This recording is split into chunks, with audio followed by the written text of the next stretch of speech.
Hello everyone. ఇప్పుడు నేను ఒక మంచి కథను చదవబోతున్నాను.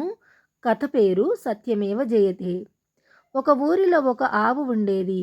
అది ఎంతో మంచిది.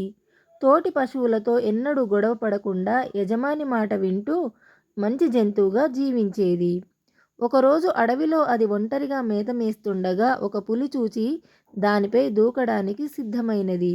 అది గమనించిన ఆవు భయపడక, పులిరాజా, కొంచెం ఆగు, నేను చెప్పే మాటలు విను. ఇంటి దగ్గర నాకొక బిడ్డ ఉన్నది. ఆ లేగదూడ పుట్టి 2 వారాలు కూడా కాలేదు. పచ్చిక తినడం కూడా నేర్చుకోలేదు. నీవు దయ తలిస్తే నా బిడ్డకు కడుపు నిండా పాలు ఇచ్చి కొన్ని మంచి బుద్ధులు చెప్పి వస్తాను. ఆ తరువాత నన్ను భక్షించు అన్నది దీనంగా ఆవు. ఆ మాటలు విన్న పులి పెద్దగా నవ్వి, ఆహా, ఏమి మాటలు! ఇంటికి వెళ్ళి బిడ్డకు పాలు ఇచ్చి వస్తావా? ఆ టక్కరి నక్క చెప్పిందా నీకు? అడవిలో ఉన్నంత మాత్రాన నాకు తెలివితేటలు లేవనుకోకు. నేనేం వెర్రిదాన్ని కాను, కోపంగా అన్నది పులి. నీవు అలా అనుకోవడం సరికాదు. నేను అసత్యం పలికేదానను కాను. ఒకసారి మాట ఇచ్చి తప్పితే ఆ బతుకు బతికే కంటే చావడం మేలు. ఎప్పటికైనా చావు తప్పదు. ఆకలిగొన్న నీకు ఆహారమే నీకు తృప్తి కలిగిస్తే నీకు ఉపకారం చేసిన దానినవుతాను.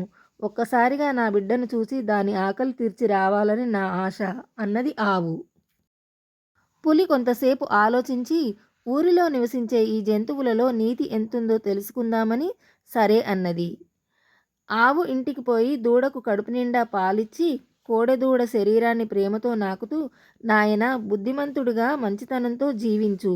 తోటివారితో స్నేహంగా ఉండి ఎట్టి పరిస్థితిలోనూ అబద్ధాలాడకు.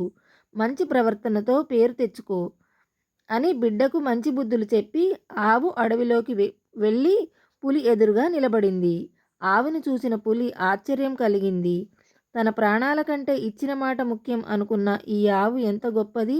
దీనిని చంపితే తనకే పాపం అనుకొని, ఓ సాధు జంతువా, నీ మాటలలో నీతి నిజాయితీ నిరూపించుకున్నావు.